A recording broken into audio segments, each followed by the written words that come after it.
નમસ્કાર, spark today ન્યૂઝમાં આપનું સ્વાગત છે. દર્શક મિત્રો, એચએમપીવી વાયરસ, આ વાયરસ હવે ગુજરાત અને સમગ્ર ભારત દેશની અંદર એન્ટ્રી મારી ચૂક્યું છે. ત્યારે ગુજરાતની જો વાત કરીએ તો 1-2 મહિનાનું બાળક છે જે અમદાવાદ ખાતે અત્યારે હાલ સારવાર ચાલી રહ્યું છે.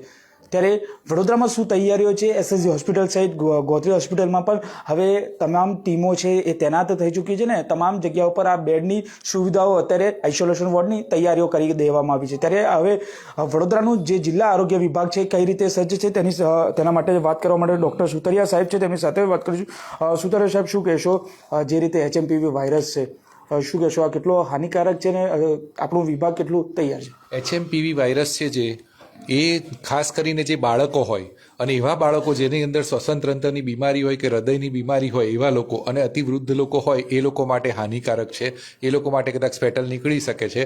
પણ આના લક્ષણોમાં જે શરદી અને ખાંસી અને ફ્લૂ જેવા લક્ષણો જોવા મળે છે.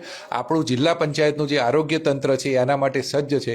ગઈકાલે માનનીય આરોગ્ય મંત્રીશ્રીએ પણ આપણી વિઝિટ કરી હતી અને પ્રાથમિક આરોગ્ય કક્ષાથી લઈ અને મેડિકલ કોલેજ સુધીની જે તૈયારીઓ છે એ તૈયારીનું એમણે રિવ્યૂ પણ લેવામાં આવ્યો હતો. આપણે આપણા પ્રાથમિક આરોગ્ય કેન્દ્ર 42 પ્રાથમિક આરોગ્ય કેન્દ્ર છે આપણા જિલ્લાની અંદર. આપણે 11 સામૂહિક આરોગ્ય કેન્દ્રો, 4 મેડિકલ કોલેજ જેમાં 2 પ્રાઇવેટ મેડિકલ કોલેજનો સમાવેશ થાય છે. આપણી પાસે 177 કોમ્યુનિટી હેલ્થ સેન્ટર એટલે કે આર્મ સેન્ટર્સ છે. તો આ બધા જે ડૉક્ટરો અને એમને માહિતગાર કરવામાં આવ્યા છે. અમે લોકો અત્યારે શરદી ખાંસીના જે કેસ છે એ રેગ્યુલરલી મોનિટર કરી રહ્યા છીએ અને એમાં જો એવું કંઈક પણ વધારો અનયુઝ્યુઅલ વધારો જોવા મળશે તો પછી અમે તરત જ એક્શન લઈશું. અમે સ્ક્રીનિંગ માટે પણ વાત કરી દીધી છે. માનનીય આરોગ્ય મંત્રી શ્રી ગઈકાલે આવ્યા, એમણે કીધું છે કે ટૂંક સમયમાં આપણી પાસે કીટ પણ ઉપલબ્ધ થઈ શકે એટલે આપણે કરીશું.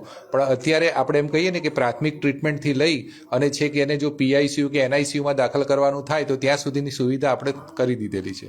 સુધરે સર, વાત કરીએ તો આ જે રોગ છે શું કરવું જોઈએ લોકોએ? કારણ કે તકેદારી, કારણ કે કોરોનામાં આપણે જોયું છે અનેક લોકોએ પોતાનો જીવ ગુમાવ્યો છે.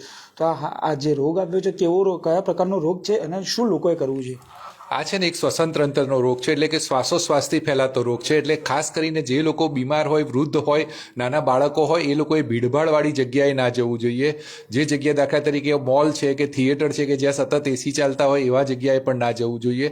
સતત એટલે અત્યારે શિયાળામાં છે ને પાછું આપણને તરસ ઓછી લાગે છે તો પાણી ઓછું પીએ છીએ. શરીરની અંદર પાણી ઓછું થાય તો પણ તકલીફ થાય છે. એટલે રેગ્યુલર પાણી કે ફ્લુઇડ્સ લેવું જોઈએ આપણે. બીજી ખાસ વસ્તુ એ છે કે વિટામિન સી વાળો ખોરાક લેવાથી આપણે ઇમ્યુનિટી સારી થાય છે. એટલે અત્યારે હાલ કોઈ પણ જાતનું ભીડભાડવાળા વગર જરૂર ના હોય તો ત્યાં જવું ના જોઈએ. બીજું સેનિટેશન, પર્સનલ જે સેનિટેશન છે એ પણ જાળવવું જોઈએ. જેમ આપણે નાકનો કે હોઠનો કે આપણે એ રીતે સ્પર્શ બિનજરૂરી ના કરવો જોઈએ. બહારથી આપણે આવીએ તો આપણે ઘરે આપણે જે રીતે કોરોનામાં હાથ સેનિટાઈઝ કરી દેતા હતા, ધોતા હતા, એ પ્રમાણે આની અંદર પણ સેનિટાઈઝ જ કરવું જોઈએ. એટલે અંગત સ્વચ્છતા પર પણ ધ્યાન આપવું જોઈએ. એચએમપીવી જે વાયરસ છે જિલ્લાની અંદર કોઈ પણ જગ્યાએ દેખાય તો લોકોએ ક્યાં સંપર્ક કરવો જોઈએ? કેવી રીતે તૈયારી છે આપની? અમે કહ્યું છે કે ભાઈ જે કોઈ પણ જાતનું આવા સિમ્ટમ્સ દેખાય તો તમારા નજીકના પ્રાથમિક આરોગ્ય કેન્દ્રનો સંપર્ક કરો. એટલે અમારા જે ડૉક્ટરો છે સજ્જ છે. એટલે તરત જ એમને લાગશે એ પ્રમાણે કરી ટ્રીટમેન્ટ કરી અને તરત જ પછી એના રેફરલ સેન્ટર પર રેફર કરવામાં આવશે.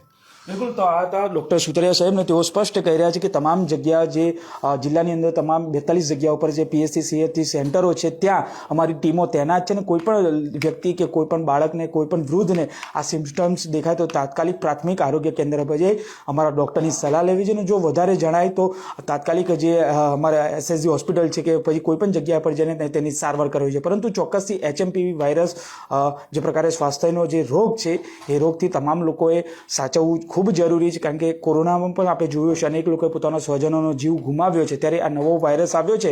2025ની શરૂઆત થઈ ચૂકી છે ત્યારે નવો વાયરસ ચીનથી સીધી એન્ટ્રી અહીંયા ઇન્ડિયાની અંદર લીધી છે. ત્યારે તમામ લોકોએ આમાં સાવચેતી રાખવાની ખૂબ જરૂરી છે.